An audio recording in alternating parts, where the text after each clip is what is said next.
جی ناظرین السلام علیکم. بہت سی خبریں ہیں. ظاہر ہے کل الیکشن ہے، الیکشن میں چند گھنٹے رہ گئے ہیں اور خبروں کی بہتات ہے، بھرمار ہے. ہر خبر امپورٹنٹ لگتی ہے، ہر خبر کا لگتا ہے کہ امپیکٹ کل کے الیکشن پر ہوگا، ہر خبر کا امپیکٹ لگتا ہے عوامی رائے پر ہوگا. ہر خبر کا لگتا ہے کہ اس کا نتائج پر اثر کچھ نہ کچھ ہوگا. آج اتنا سینسٹیو دن ہے خبروں کے حوالے سے، لیکن بہت ساری خبریں جب ہوتی ہیں تو ہمارے ویلاگ میں ہم یہ کرتے ہیں کہ تمام خبروں پر مختصر تبصرہ کر کے آگے بڑھتے رہتے ہیں تاکہ زیادہ سے زیادہ خبروں پر تبصرہ ہو سکے. سب سے پہلی خبر جس پر ہم نے بات کرنی ہے، جمائمہ خان بلکہ Jemima gold Smith, Imran Khan کی اہلیہ، جن کے اوپر الزام لگتا ہے، جن کی وجہ سے عمران خان پر کہ یہودی لابی کی وجہ سے عمران خان اس مقام پر پہنچے، اور ابھی بھی یہودی لابی جو ہے وہ عمران خان کو سپورٹ کر رہی ہے. ڈاکٹر اسرار اور حکیم سعید کی لوگ ویڈیوز نکال کر سامنے لے آتے ہیں. انہوں نے ایک ٹویٹ کی اور عمران خان کے صاحبزادے قاسم خان اور سلمان خان نے ایک جھنڈا اٹھایا ہوا پی ٹی آئی کا. اب وہ جو جھنڈا اٹھایا ہوا ہے وہ فوٹو شاپ ہے، یعنی انہوں نے کچھ اور اٹھایا ہوا ہوگا لیکن اس کے درمیان انہوں نے فوٹو شاپ سے جھنڈا لگا دیا ہے. تو لیکن یہ تصویر پہلے آئی، بعد میں لوگوں نے کہا یہ فیک ہے، لیکن بعد میں لوگوں نے جب جمائمہ گولڈ اسمتھ نے اس کو ٹویٹ کیا تو لوگوں نے کہا کہ یہ خبر سچی ہے، اور لہٰذا یہ جمائمہ گولڈ اسمتھ نے عمران خان کی کیمپین میں اپنا حصہ لیا. اور پھر اس پہ پاکستانی تو پھر میم بنانے میں وہ ماہر ہیں. تو وہ جو عمران خان کے بچوں نے یوں کر کے اٹھایا ہوا ہے جو فوٹو شاپڈ ہے، اس فوٹو شاپ کی فوٹو شاپ لگا دی. ابھی میں دیکھ رہا تھا سوشل میڈیا پہ، دونوں بچے لڑکے کھڑے ہیں اور اس کے بیچ میں انہوں نے پوسٹر لگا دیا پاکستان کو نواز دو. کسی نے لگا دیا مولانا فضل الرحمان کو ووٹ دو. تو وہ عجیب و غریب ایم کیو ایم والوں نے اپنا لگا دیا. اور پھر ایک بڑے مزے کا لگا تھا کہ دونوں لڑکوں نے پوسٹر اٹھایا، اس کے اوپر لکھا ہوا تھا حل صرف جماعت اسلامی. تو یہ بڑی خبر ہے. اب اس سے دیکھنا یہ ہے کہ اس سے عمران خان کی کیمپین کو فائدہ ہوتا ہے یا نقصان ہوتا ہے. دونوں طرح کے امکانات ہیں، دونوں طرح کے امکانات ہیں. اور اس سے پاکستان میں کیا ری ایکشن ہوتا ہے. لندن سے بیٹھ کے انہوں نے یہ ٹویٹ کیا ہے اور کچھ کہا نہیں جا سکتا کہ اس سے نتائج کیا نکلیں گے. پازیٹیو نتیجہ بھی نکل سکتا ہے، نیگیٹو بھی نتیجہ نکل سکتا ہے. ابھی اس پہ کچھ کامنٹ کرنا ضروری نہیں. اور جتنے بھی تجزیہ کار ہیں وہ دوسری خبر یہی ہے، وہ اس وقت جب کہ شام ہے، کل الیکشن ہے، نون لیگ کو بڑی برتری دلوا رہے ہیں اور ان کے خیال میں نون لیگ کل ایک بڑی برتری حاصل کرے گی. اب نشستوں پہ بات ہو رہی ہے، کچھ لوگ کہہ رہے ہیں کہ اتنی نشستیں، کچھ اتنی نشستیں. عمر چیمہ صاحب کی سٹوری بڑی امپورٹنٹ شائع ہوئی ہے، جس میں ادارے کے حوالے سے بات کی گئی ہے کہ وہ کچھ ادارے بھی بات کر رہے ہیں اس حوالے سے کہ اتنی نشستیں ہوں گی، اتنی نشستیں ہوں گی. اور کچھ اب سہیل وڑائچ کے کالم کا بھی تذکرہ ہو رہا ہے، ایک کالم میں نے بھی لکھا ہے. فخر درانی صاحب ہمارے دوست ہیں، ان کی بھی ایک سٹوری ہے. اور بہت ساری چیزیں ہیں نا، اور کچھ ریسرچر ہیں، کچھ مارکیٹ میں ویسے ہی تبصرے تجزیے پھر رہے ہیں. تو اس میں نون لیگ کو ایک بڑی وکٹری مل رہی ہے اور پنجاب سے لوگ ان کی نشستیں بڑی بتا رہے ہیں. ایک اندازے کے مطابق کسی نے مجھے بتایا، اور ظاہر ہے یہ سب اندازے ہیں، تبصرے ہیں، کل پتہ چلے گا. ایک اندازے کے مطابق کسی نے کہا کہ پنجاب سے نون لیگ 110 کے قریب نشستیں لے گی. 141 میں سے 110 نشستیں اگر لے لیتی ہے تو بہت بڑی بات ہے، اور باقی پاکستان سے وہ 15 ایک نشستیں لے گی. تو 125 نشستیں تو بہت نشستیں ہوتی ہیں. وہ اگر نون لیگ کو مل جاتی ہیں تو پھر ستِ خیراں سب کچھ ٹھیک ہے، اور پھر تو مسئلہ ہی کوئی نہیں ہے. لیکن اس ساری صورتحال کا ایک بڑا اچھا امپیکٹ ہو گیا. جمہوری عمل جب بھی ہوتا ہے آپ دیکھتے ہیں اس کا اثر مارکیٹ پر اور فائنینشیل مارکیٹ پر بہتر ہوتا ہے، اور اس کا اثر ہونا شروع ہو گیا ہے.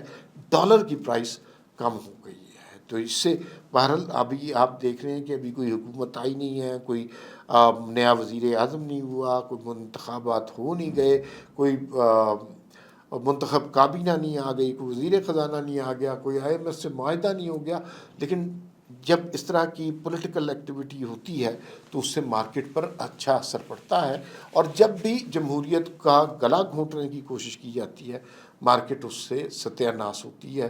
تو ابھی یہ پولیٹیکل ایکٹیویٹی سے مارکیٹ پہ اچھا اثر پڑا ہے، ڈالر کی پرائس کم ہوئی ہے، روپے کی ویلیو بڑھ گئی ہے، جو کہ ایک اچھا سائن ہے۔ ایک اور بڑی دلچسپ خبر آئی ہے، ایک ادارہ ہے IPSOS، بلکہ میں ایگزیکٹ آپ کو پڑھ دیتا ہوں، اس کی جانب سے ایک سروے آیا، اور IPSOS اور ایکسیپٹ، ہاں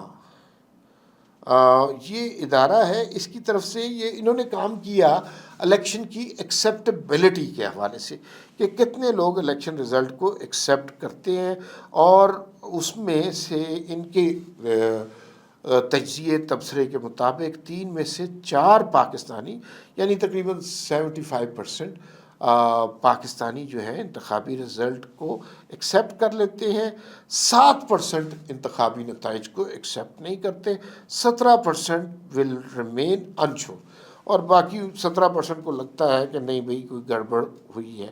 اچھا جی، ایکسیپٹیبلٹی انکریز ود، اچھا جیسے جیسے ایج بڑھتی ہے ویسے ویسے آپ کی وہ ایکسیپٹیبلٹی الیکشن کی زیادہ آ جاتی ہے۔